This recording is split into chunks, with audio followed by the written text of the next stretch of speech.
Welcome back to All In on Blue, brought to you by Beehive Broadcast. And our sponsors today are The Scriptures Are Real with Dr. BeJ Muhlestein, and of course, Brooklyn Larsen Photography as well. So keep them in mind, check them out, go out, subscribe. They're great. We do appreciate them. And we appreciate you, our fans.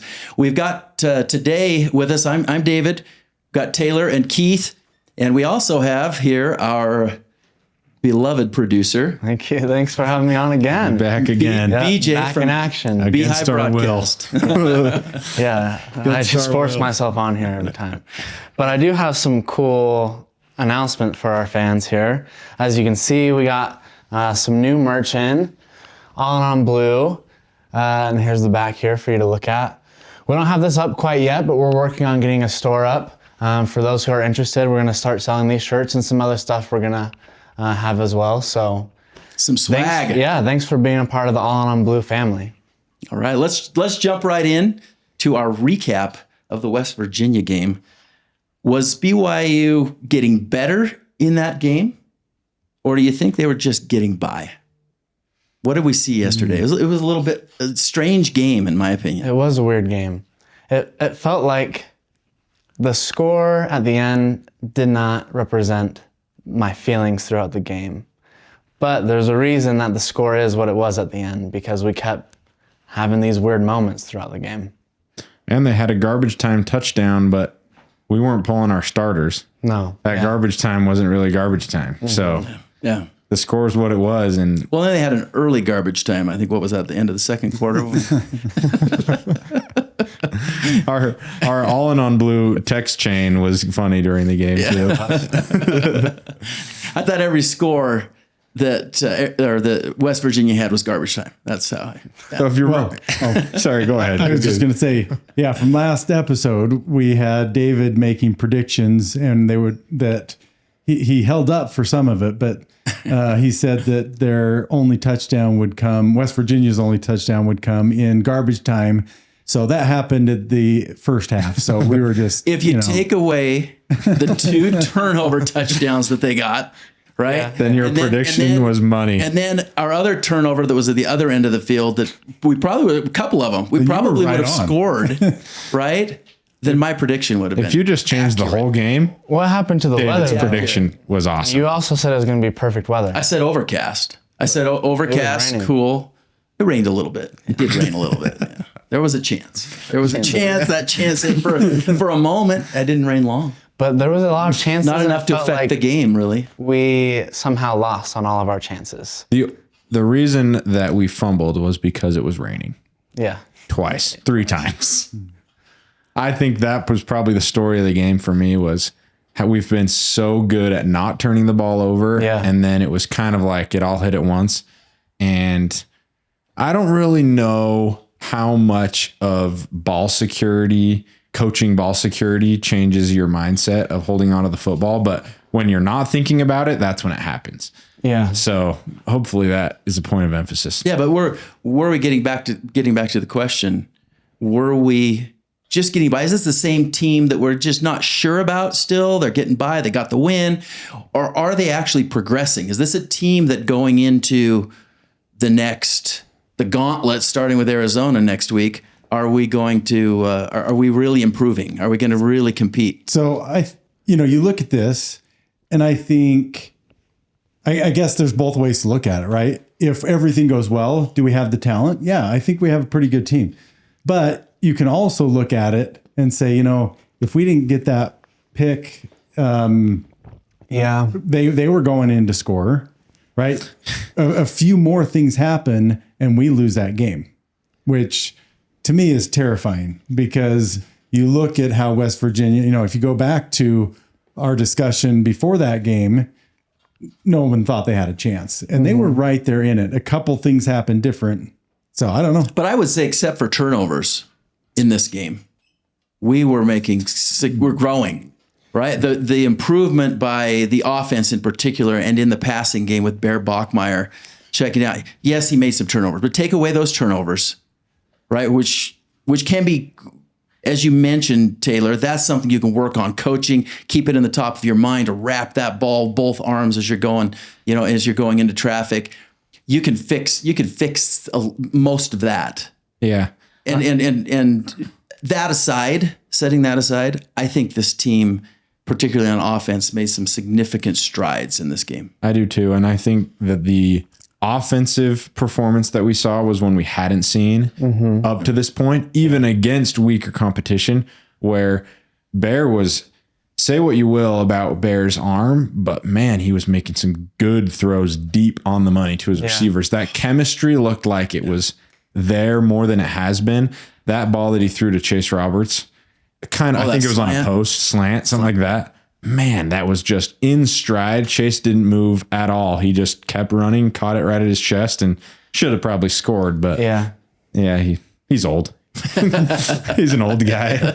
Well, he did a great job holding off that guy that was right with him. The first guy. It was just the second guy that chased him down. But we did talk about like last episode that we felt like this was our last chance to kind of work some things out. And I do feel like we did that. Like I am glad that we saw like how Bear responded after throwing an interception in this game rather than against Arizona or Utah or anybody else going forward. Like he immediately was back in the game. And so I liked seeing that. And I think also time to talk about ball security and things like that. It's at your forefront of your mind now. And may I just say, you look good in a shirt, BJ. Thank you. Yeah. What a refresh. If you missed our last episode, BJ wasn't wearing as much as he's wearing now. Let's put it that way. Yeah. He had his overalls on showing some skin. Scriptures are real. Our sponsor told us we have to cover up a little more. No, but in all seriousness, I think BYU this game had some things happen where we've talked about it before in the season where you have to see the adversity and it's how you can fit the adversity in to your wins and respond. Because in order to run the table, we've got to play. We probably have room to lose a game, but probably not this game. Yeah. If we lose this game, yes, we could still make the Big 12 championship, but I don't think that the team that loses to West Virginia is going to win the Big 12. Yeah. Well, look at last year, right? Last year, we felt like we had a great team, but how many games did we squeak out? Yeah. Right. There were quite a few games, and you learn from those mistakes, you get better, and you pull out the wins and the big plays when you have to. But there were a lot of those types of games that maybe could have gone either way that we pulled out. So, looking at this, this year could be very much the same. So talk about responding to adversity. Bear Bachmeier had his first 2 turnovers of the season. Mm-hmm. Does that concern you at all, or is that just something we bounce back from? That, especially that one over the middle, I feel like that was almost more of a play call issue. Like I've never even seen Kalani call out a play like that before, but he was saying, he's like, I don't know if I love that. The play call. Play call from Aaron. And I think it looked like a little screen. Yeah. Yeah, right? yeah, Mm-hmm. yeah. And on a screen, your quarterback is retreating, right? Your linemen are purposefully letting through, right? And you just have to trust. Yeah. You trust that your guy's there. You're trusting that it's open. Yeah. So I'm not worried with Bear. Well, And that the defender perfectly read that. Yeah, yeah. I mean, and you couldn't, looking from the angle I could see on the cameras, it didn't look like Bear Bachmeier could probably see that defender with the lineman in front of him. He just saw his guy, and it was an accurate pass. It was right where it should have been. He just didn't see the defender. Which he's a screen. And the guy made a great read quick. The risk you take on a screen is that if there's one guy that doesn't sniff it out, that's how most screens, in my opinion, that's how most screens are blown up. Is one of the linemen is like, okay, I'm getting through this way too easy, and sits back, and he's literally right where you're throwing it to your running back. So I'm not concerned about the interception. Did we honestly believe that Bear Bachmeier was never going to turn the ball over? No. All quarterbacks turn the ball over. That was honestly one of the better interceptions to throw because it wasn't a misread. It wasn't a he can't see anything. He's not reading the safeties. He doesn't know the defense. It's not a cover 2, cover 1 problem. It was just that just happened. Well, what would make me worried is if we had a true freshman at quarterback who wasn't Bear Bachmeier in that situation. If that makes sense. Yeah. Right? I mean, his poise his ability to seemingly not care and stay focused on the game, he didn't seem rattled at all. Right. The next time he got on the field, I think was that the 85-yard pass to Chase? I think it was. Yeah. I recall. So like that's the immediate next time he is on the field. And An amazing pass. So not rattled at all. Like not drove for a touchdown. And, and the same thing with his next turnover, right? That little shuffle, right? And I loved how he jumped right in.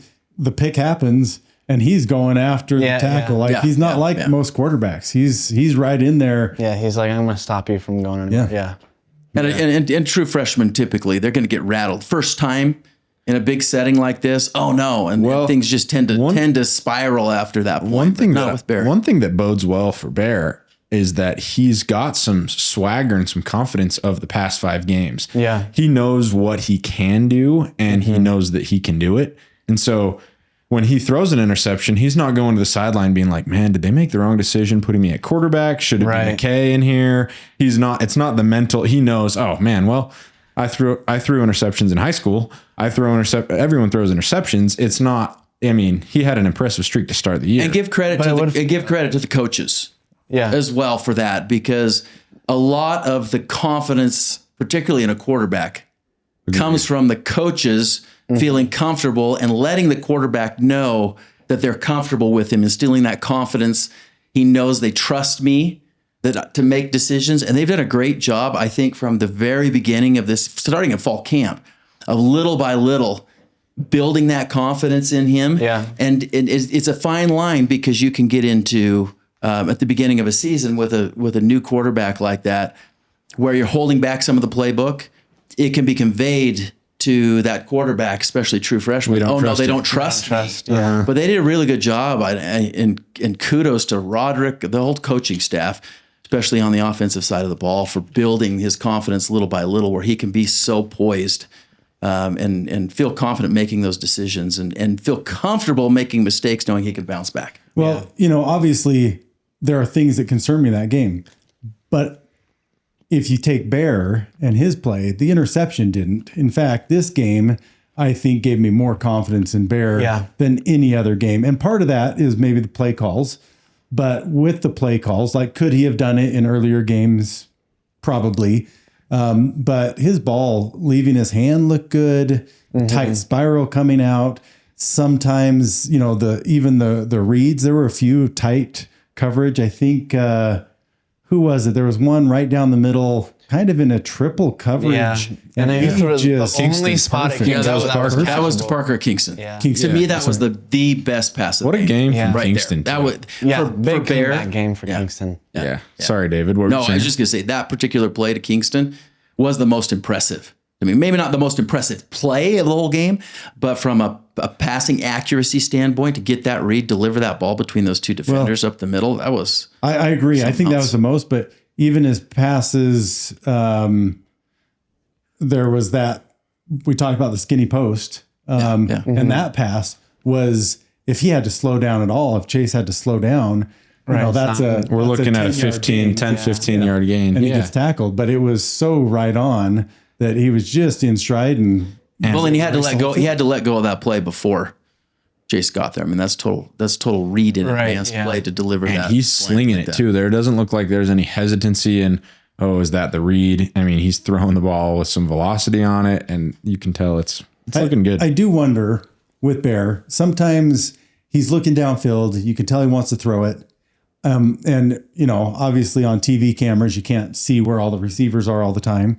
But sometimes he pulls it, and that's where he runs. And and then he does a little like a run, or am I going to throw? Yeah. And so sometimes I can't see, and I don't know if it's because he's still having a problem making a read, or if it's just covered. If it's covered, and he's just making pulling it happen and making it happen. But sometimes you want that in a quarterback, to hesitate and look for the read, look for that pass, even when he's starting to commit for the run, and that can hold the defenders, those linebackers or whoever, right, is mirroring you coming up at you. That can get them to hesitate enough to open up the run a little bit more too. Your first question of the day today was, are we thriving or surviving, essentially? And I think we are surviving But in some ways, we're thriving. If any of us could have foreseen the season starting first 5 games the way they've gone, I'm pretty sure we'd all take it in a heartbeat. And so I think we've set ourselves up. Bears set himself up nicely. The defenses set themselves up nicely to have us to be in a spot where we're talking right now before our 6th game, can we go 6-0? That's a good spot to be. So I'm happy with where we're sitting.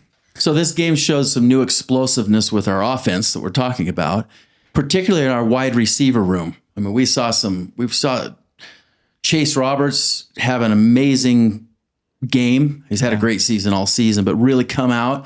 And then Parker Kingston made really a comeback game for him. Cody Hagan, we're seeing this explosiveness from wide receivers. Was this just, you think this is a trend that we're going to see more often? Do you think it was just a result of West Virginia being cooked? I do feel like West Virginia game plan was to stop the run. Like they loaded the box and they were kind of daring us and Bear, I think in particular, to like beat us with your arm. But if teams are going to start doing that because we've been so dominant with the run, I think it is a trend that we're going to see because our receivers are great. I mean, both Kingston and Chase having 100+ yards is awesome. That's a great sign. And they're spreading out. Bear, we mentioned before, he's not picking one guy. Right. And that speaks to the receiver room as much as it does to Bear's decision making. He knows he can trust his teammates, and the defense can't shut down Chase Roberts and expect to shut down our passing game. Right. They have to honor all sides of the field. Chase Roberts, 161 receiving yards. Parker Kingston, 111. And that, if you can have that duo continually doing that and still having the threats of Tiger Bachmeier, who's making plays, Cody Hagan, who's making plays, Carson Ryan from the tight end spot making plays, LJ out of the backfield. Too. Yeah, and JoJo, we don't know when he's back. But I'm impressed to see that out of the receiver room because it really makes your quarterback a lot more comfortable in his own skin when he knows, I don't care who's in the slot. I don't care who's outside. I'm going to make the read and throw it to him and know that that's going to be a play to be made. Yeah. And at the same time, you've got, we could throw on them and they were stacking the box, but we still had 167 yards, I think it was, rushing. Right? So it's not like they completely shut down our rush game. No. So it was pretty good result as far as our offense went. I think we did great. We saw a lot of aggressive play from our offense. But in light of the turnovers in particular, when does aggressive play become reckless play? Or does it? I don't think it does. I'm not sure that any of our turnovers were reckless turnovers. Yeah. There was maybe one that we could have just secured the ball a little more, and that was a little reckless. But I don't think it was our aggression that caused that. Yeah. I'm very confident that one fumble game, you emphasize ball security and the team. It's at the forefront of their mind when LJ is running up or when whoever's running with the ball. Okay, I got to hold on to this football. It's just something that you haven't thought about yet this year, and it goes to the back burner of your mind. And all of a sudden, you think about it. You're going into contact with 2 hands on the ball. That's all you can do. Well, and we haven't needed to really focus on it because we haven't had hardly any turnovers this season. Right. So now that we've had this happen, I'm sure the coaching staff this week is going to be pounding on that big time. And it gets monotonous in a college practice where, depending on, I don't know how BYU runs their practices, but you'll have a ball security segment every day to start the season or to start the practice.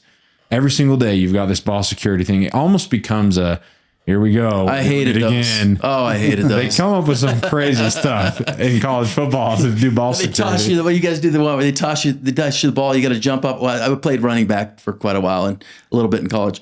And jump up and you're holding on to that football, and you got all the line. You got to run this gauntlet of guys that are just hitting you. Smacking. And no, they're not just hitting the ball. They're trying to knock the ball loose, but no, they're taking it out on you. They're trying to prove how hard they can hit you as you're running down there. This is not fun. You finish with bruises all over the you got bruises. Yeah. Some of them miss. They don't even hit the ball. They just smack your gut. Yeah. So you're hunched over. So 2 were a ball security issue. Yeah. 1, we got lucky and it went out of bounds. Yeah. Right. The other one that was on that pitch or option play that they ran, I kind of felt like, I don't know if it was our formation, but it sure knew it was like coming. That was coming. And that guy jumped that. You think about it, he didn't guard the quarterback. He did not guard the pitch man. So if he had missed that ball, he really took himself out of the play. He got a hand on it and it cost us. And it was a great play by him. But maybe there's something in our formation that he knew it was coming that we need to be careful of. So other teams can't predict the same. Or Rich Rodriguez better watch out on that sign stealing. That is a play, though, that if you think about, if you're reading that and you've seen it on film a few times from BYU, if you see that play where Bear's kind of shuffling and LJ books it that way, it would be a pretty, if you're reading the tailback and he does that, what else is he doing? That's probably what he's doing. So I do think that could have been part of it, is that they knew that was coming. But again, it was, on that pitch out there, it was difficult. I mean, the way the guy's arm came out there and he was stretching for that, but he was coming through full speed. As a quarterback, right? You got to trust your blockers out there that are blocking for that play, for that running back. When you go to pitch that ball, he kind of came out of nowhere. He was coming through full speed. I think someone missed a block, and not to say that Bear shouldn't have picked up on it. I don't know, but he was coming through awfully quick. And it looked to me, as I watched that and watched the replay of it, that from Bear's angle, maybe he didn't see that guy coming through because he's coming through as quickly as he was. I'm going to disagree. I feel like when you run that play, you let the end guy come. He's your option. Could have been the read. That could have been the read guy. That's true. That's true. Probably. In Bear's defense, is that what that defender did is what is the hardest to read, because he didn't choose one or the other. Yeah, he got to keep through the middle. Bear thinks for a half second and he's running up the middle. You could be correct, but if that, in most cases, you leave the end man on the line of scrimmage, that 8 technique comes through to be the read, and Bear maybe thought for 2 seconds and goes to pitch it, and he was already sprinting to the end zone. The wrong read, and he should have been cut in, kept and the maybe ball. that's what the defender was counting on. Here's a new quarterback who's going to want to get it to the running back, and so he's counting on, hey, they're not going to want this guy to be running. I'm going to jump that pitch and get my hand on it. So maybe he took a gamble and paid off as a defender, right? Well, I was turned into 7 points for him, didn't it? When I was in high school, I think so. We were playing a high school, and the D end did exactly that. And he just gambled. He thought he read the formation. They pitched it. He caught it in stride and went for 45 yards for 6. So it happens. You can make the gamble on that type of play. At least he only got a hand on it. Yeah. Didn't go for 6 on that play. Well, no, it made a lot of difference. Yeah. In result, but we had 2 linebackers that actually didn't play the second half. I know we all saw Jack Kelly, right, go out. He was laying there, got up, holding his shoulder, doctors holding him, helping him off, went in the tent, came back out later. But also Glasgow, right, didn't play in the second half. They said I think he came in for one. Did he come in for one play? Yeah, for the squib kick. Okay. Without Jack Kelly, if we don't get Jack Kelly back, and potentially Glasgow, right? That hurts. Right? What does that do? Does our defense collapse, or do we adjust to that? And what effect does that have? Well, let's start off first by, I think Glasgow's injury seems less concerning. They mentioned on the ESPN broadcast, somebody felt okay saying to whoever that if Glasgow needed to play, he could play. But we're not going to have him play because we didn't feel like we needed him to play. He stayed in his pads. He had his helmet right there. If it got sketchy, they probably throw him in there. But Jack Kelly, I'm concerned about because he's our best defensive player. Yeah. In my humble opinion, Jack Kelly is the NFL guy on our defense. I don't think there was a person watching that game last night that wasn't panicked when Kelly. That's all I was thinking. That's all I was thinking about. The rest of the game was was less about how's our defense playing. It's, man, is Jack out for the year? I was immediately on X, the rest of the Trying game to figure all night out. long last night. Like, what's going on? I know. How serious is it? And I do wonder if that also, I felt like that kind of took the wind out of our sails overall in the game too. And I wonder if that led to some of the, them staying in the game longer than they should have and some garbage time points and things like that. Because it felt like we just suddenly were like, oh, well, this was supposed to be just like a dominant game, and now we don't want to get injured, and everything's kind of just fell off after that point. But I do feel like they said that they were going to reevaluate Jack Kelly at halftime, which makes me think it's probably not terrible, because if you don't know... They wouldn't reevaluate. Yeah, you wouldn't reevaluate if you're going to be out for weeks. Yeah, if he's got an arm dangling or something. Yeah, if anything's broken or anything like that. My guess is, it looked to me like a dislocated shoulder. And if he hasn't torn anything, then it's probably just game one, maybe two. I was hoping to see him in a club in the next couple games. Yeah. Yeah, linebacker with a neck roll in a club. Come on. No, but I think the shoulder. It was a relief, Scary though, hours. to see him when the camera came on and what I was watching. If he and Glasker sitting there, both seemingly in good spirits, laughing and talking. I'm like, okay, he's not dying in pain. He's not. I think I saw a shot where he wasn't in a sling. I did too. Yeah. And then he was again. But if he's not in a sling for a portion, I think my guess is he's not out for the season. But as good as he is, and as good as Glasker is, I feel very comfortable. We've got so much depth and talent at the linebacker position. I'm not saying it's just really easy for Ace Kafusi to step up and take over for Jack Kelly. But we definitely have some good backups. We've got some good backups. We've got a Sarah in there. Miles Hall, Skyline Eagle.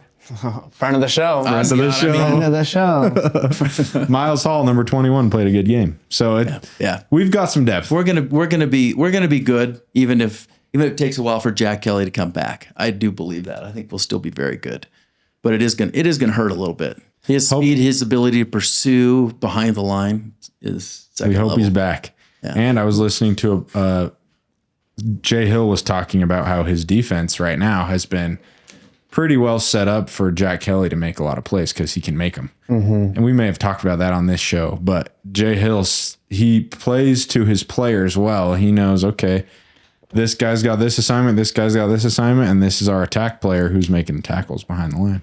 Yeah. So he can readjust. He can adjust. Yeah. And I thought we still did a good job, but there were some plays, some crucial plays where they had, third and long, maybe even a fourth and long that they were able to complete. That in the back of my mind, I was thinking, man, had he been in there, does he get to the quarterback? Pressure. Right? Because he is the guy that maybe it's because it's set up that way, but he's the guy that seems to get that pressure often and cause those hurry ups, even if it's not a sack. That may be a position that's undervalued as well, because you don't necessarily think, oh, Jack would have made that play, but he may have. Like if there's a completion where your secondary had to guard him for a half second longer, and that's maybe a position that's not as noticed of your influence. Unless you're Keith, who can guard 6 seconds, I think it was, right? 6 seconds. I don't know why you guys are making fun of that. That's totally what it is. From the time the ball snapped till the end of the play, you got to guard for 6 seconds. Yeah. So, man, can't wait to see you in the league. Oh, man. No, you're right. You're right. All right. What is your bleep? We'll say bleep moment. This is a family show. What was your one bleep moment in the game, and then what was your one let's go moment in the game? Let's go with our bleep moment first. Oh man, my bleep was when Jack Kelly was on the ground. Yeah, he was on the ground. That was an bleep for everybody that is a BYU fan, right? Yeah, that could do some damage to our season. Yeah. That was mine. I'm going to piggyback you. That was mine for sure. I do think there was also just a lot of injuries, it felt like, in that game on both sides. It seemed like every play was being stopped for an injured player on the field. Well, and poor West Virginia. They're already so riddled with injuries this season. I did not understand when you have your 4th-string quarterback in why you keep doing quarterback design runs. I was like, They were happening. They were It happening. was working. It was working, but I was also at like, just keep one of them alive. Let somebody. Speaking of, that was my oblique moment. Honestly, in that first quarter, that first offensive series by West Virginia, when Khalil Wilkins came in, a quarterback that we weren't very familiar with West Virginia yet this season, and he comes in and, oh no, not another one of these guys that's going to run all over us, because that's where we struggle. And I thought, okay, they probably prepared for him, but he continued for that first couple of series to just seem to have his way and get open play after play. And I'm thinking, where's that spy? What are we doing? Why are we not adjusting to this yet? And that was my old bleep moment. And then you thought to yourself, oh, bleep. Yeah, that's what David's thoughts. That's what was going through his head. Especially after the Colorado game, where that was a big issue from that Colorado exploited. Was the start of that game, their quarterback was doing whatever he wanted to run all over us. Mm-hmm. But yeah, and I mean, I think that's our biggest concern if Jack Kelly does stay out, because he seems to be our guy to kind of stop that. Shut it down. Yeah.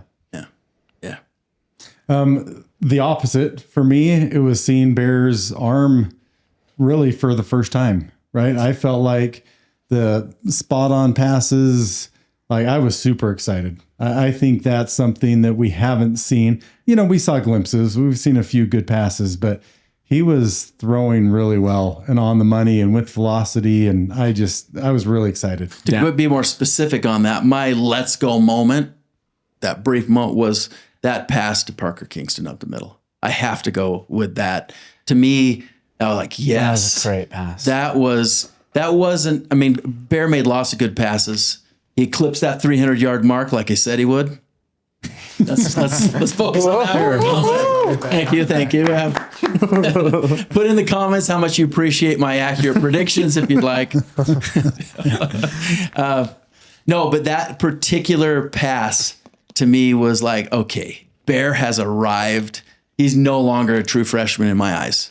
He was throwing the ball down the field very well too. Yeah. Where sometimes you see a quarterback that you can tell is nervous to throw the ball down the field. There were a couple where he threw it in a perfect spot, but there was a pass interference or something. And even those throws, I was like, wow, his deep ball's looking really good. And that's very good, because those are the plays that get picked off often, is you underthrow the deep ball or whatever, and easy interception. So, but he was throwing the ball down the field well. So that was probably my let's go. Did you see that Rich Rodriguez said, what, Bear looked like a Heisman? Or Bear? Oh, yeah, and looked like Tim Tebow too. Yeah. Give him the Heisman, he said. Give him the Heisman, yeah.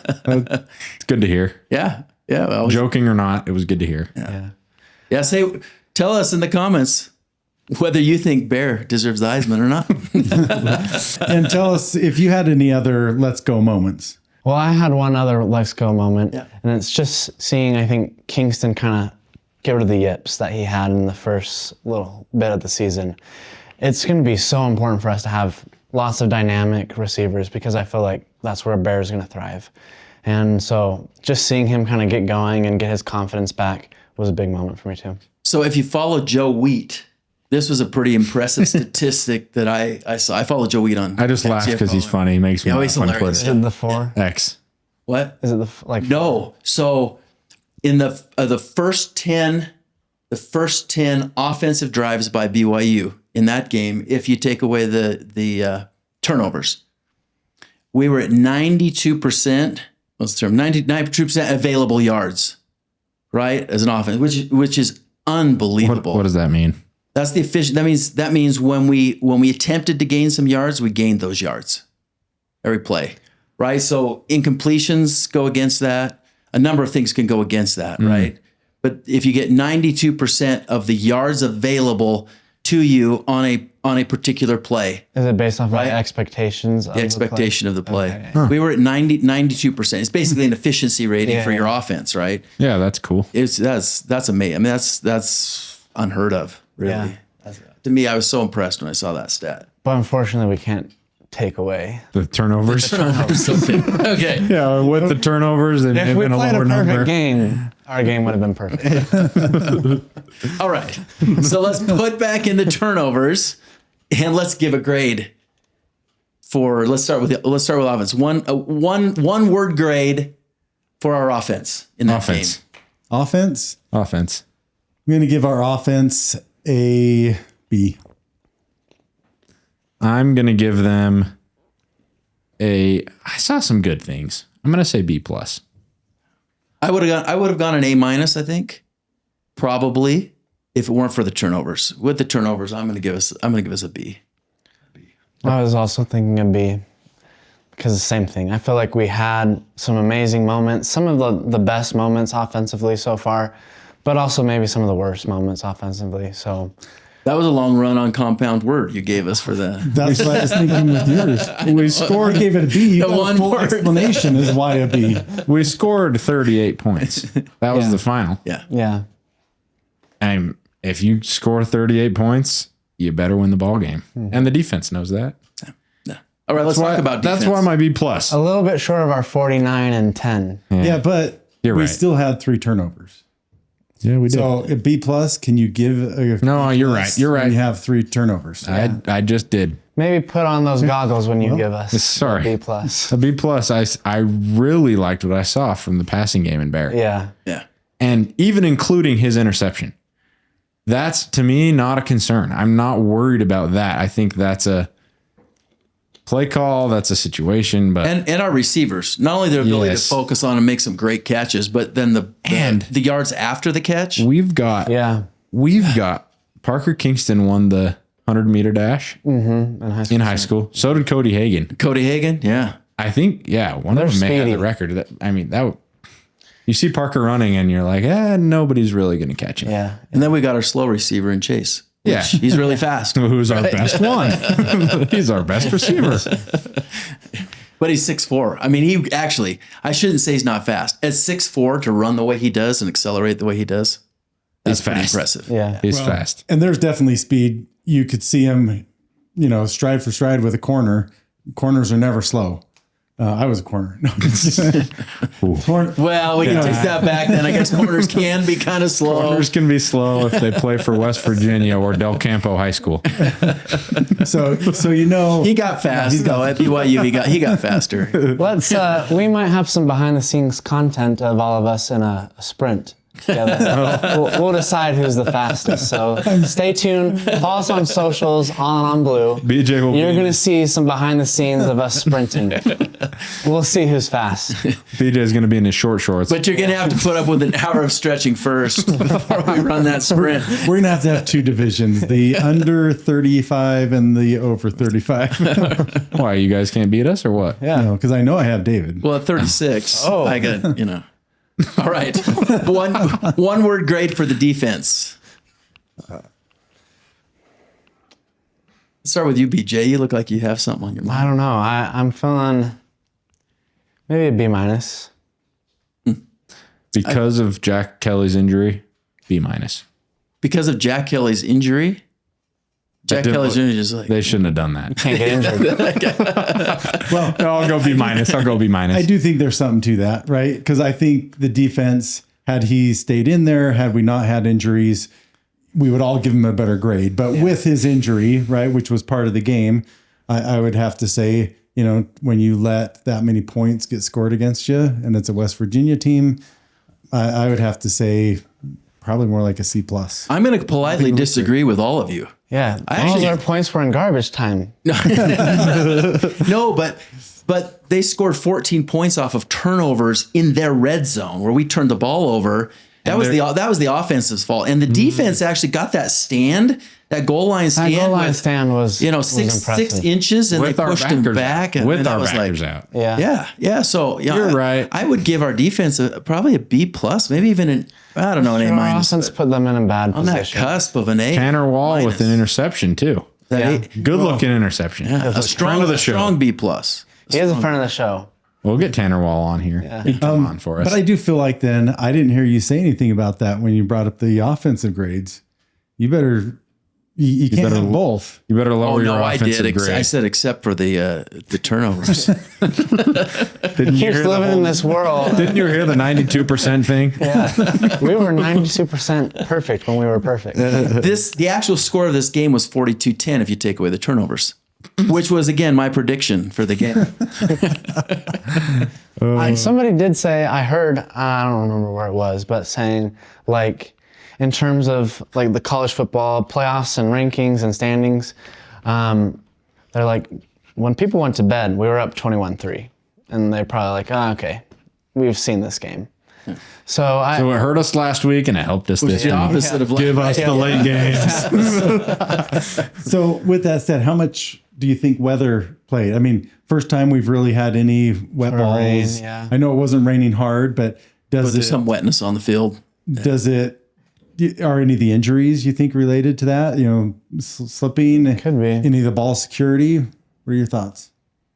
It can't be because we're going to play in the rain. We're going to play in the snow. And I hope it. And West Virginia wasn't turning the ball over as much as we were, and they still had the same wetness. But they're Vaughn not. did They're have that not from the kind of- desert. Vaughn did have that kind of like bumble. Yeah. I mean, it can always play a Led role, to the but pick. it didn't seem like guys were slipping around. It didn't seem like the ball was slipping out. I don't know. I mean, it only rained. I don't know how long it actually rained, but it rained hard for a short period of time, and then there was a Yeah. breeze. I think it was mostly a dry game. My feeling. I don't know. I agree. I have to ask the weatherman. Good for us. again. It's good for the Cougars to play in some weather. Okay, coaching grade. What do you give it? We have a stellar staff. I'm going to start out. I actually think I would say overall the coaching, because we came out more prepared for this game and hit it hard from the beginning. I was impressed. Maybe a little less defensively. I mean, it's hard to say because our coaches are great. Our defensive coaching is some of the best in the country. But our defense started out a little slower. Our offense came out on fire. So I long one word. I would give our coaches a B++ on this one. Oh, nice. That's fair. An 89.9. I'm gonna give him very, very close. I'm gonna give him an A-. Yeah. I thought it was a good coaching game. Yeah. The mistakes that happened didn't seem to be coaching mistakes, except for maybe the play call apparently on the screen pass. Yeah, and I don't even know if it was, but that's just what Kalani said. And I really never heard him say something things like that. He may have just, he was not happy that game. For as happy and loving as he was, you could tell he was just upset that game. At least by the end of the game. Yeah. Yeah. Yeah, I'm going to give him. It's sometimes hard to tell where I'd put the coaching, but I like the aggressiveness. I like how we got, we went for it quite a few times. I like the calls for the fake punt that was fun. Awesome. And then we still kicked the field goal on that drive. Yeah. Kick it the first time. Save our fake punt. That fake punt was cool though. Yeah. I love a fake punt. It's fun to see that. No, fake field goal. Fake field goal. Yeah, sorry. Fake field goal. Excuse us. Fake field Sorry. goal. Yeah. I did see, I think they showed it on ESPN that this is the 9th time that the Cougars have had a 5-0 start and the 4th time under Kalani, which I think shows a lot about him. I saw something that it's the 9th back-to-back 5-0 seasons. Maybe we haven't had 9 in a row. Yeah. No, not 9 in a row. Oh. The 9th overall, 2 in a row. Oh, that make sense? 9 times of it being back to back. Not 9 back-to-back. Just 9 times. Oh, maybe that's our what it history. I don't know. Whatever. Yeah, I thought I saw it the way BJ saw it, but it surprised me because we've had, there were quite a few times Bronco seems like put together a lot of pretty good starts to seasons, and Lavelle, I'm sure, right? Yeah. I don't know. I'll have to check that out. 5-0 scares me a little bit though. And maybe it's just going back to my. You wish we would have lost? Well, no. It scares me for 2 reasons. One, because Jason 5, who's our cousin, by the way, was the friend of the show. He is a friend of the show. And He's a family of the show. Family of the show. And he was Oregon's starting quarterback. Went 5-0. They put a big 5-0 on the cover of Sports Illustrated with his picture, and then they had a fall apart season after that game. So 5-0 scares me, but more specifically, statistically, not just. Do you wash your socks before every game? No, Is it always the same socks? Yeah, I actually heard Sports Illustrated is going to put us on. No, the other reason though is because we're 5-0 against, I don't know, questionable competition so far this season, and next week. Right? Is that going to jump out and bite us that we've faced some teams that aren't the quality that we'd hope? When it's 12-0, if we're good or not. We will. Point. We will. I do think at this point we're getting a bowl game. That's my bold prediction. I sure hope so. If we don't get a bowl game, we need one more. Do you know what concerns me with that comment? What's that? Is I'm listening to your letter grades, and you're giving us A's and B's all over the place, but then you're offensively, I concerned gave us that a B- on offense. We're 5-0, so I don't know. pick a side, pick a lane. All right, did everyone give their coaching grade? Yep. Okay. Since we've got in honor of the new swag that we're all sporting today, we got to give a swagger grade, not for the swag. A swagger grade on the I'm team. going to say this may have been the Cougars. This may have been the lowest swagger grade that I would give. Overall, the feeling wasn't as good this game. From Kalani all the way down. So I'm going to say swagger grade was a C-. There's moments of it feeling like, oh, yeah. And then we'd have a turnover or whatever it was. So I kind of agree. Oh, the swagger grade for the team was probably a little lower today. Yeah, I mean, in this game, probably a B- or C+. But when you include the Rock and that third quarter, the Cosmo jumping over doing the pole ball over the they fire. Not only had the flame, the guys with the the torch, whatever they call them, the fire. Yeah, they had the fireworks going off. They had the cheerleaders running around when their flags were shooting out. I was like, so Cougar Nation showed up. Look at that. And Cougar Nation was Soldier Boy levels of so much swagger from the fans in that game. And so Cougar Nation brought it up. Is what you're saying, from a C- to what? My let's go moment has changed, man. The Rock gave my. Here's what I'm hearing from David. I'm hearing that if you take away the game, we were an A+. Yeah, the swagger was great. It was at home you at focus night. only on the swaggiest parts. Those were swaggy. At home at night. At Lavelle Edwards, it's always I don't good think I've said swag so much in such a brief time in my life. I don't know if I've said swag that many times in my life. I'm going to say probably a B-. I think when, we had some moments, again, take out the pole vaulting and Cosmo. The outer stuff. I'm going to focus on the game. And I didn't feel like our team brought it, which again, I think is hard. One, injuries kind of kill that attitude. Kills the vibe. And turnovers do, right? Those are both things that it's hard to come out and low swagger vibes. Yeah. So Jack Kelly, the vibe killer. And our defense. Shouldn't have done that, The defense at the end of the game. What are you doing? Right. I mean, our defense at the end of the game, you could tell they didn't have that swagger. They were kind of like, okay, let's get out of here with the win. And the coaches, I think, were feeling that too. I would love Let's to just see get us out of here with the win. just play like our best the whole game. I don't feel like we've seen that yet. Like I feel like we take the foot off the gas or whatever, but I'm excited to see us with our foot on the gas the whole time. Although that fourth down stop did give me some good swag vibes. So yeah. Vibes. So join with us on Thursday. This wraps our episode for today because when we release the next episode on Thursday, we're going to tell you. We're going to answer that question that BJ just posed, that he wants to see us play the entire game, offense, defense, special teams to the hilt. And we're going to let you know in the next game what we think is going to happen, or in the next episode what we think is going to happen. Buckle up, Cougar fans, because we're on the road. Here we are. This is the season. It's about to get fun. This is it. It is going to get fun. 'Tis the season, if you will. College football, late in the season, Big 12 play, BYU, tough games. We're happy. We're excited. We're entering the gauntlet. And we appreciate you watching.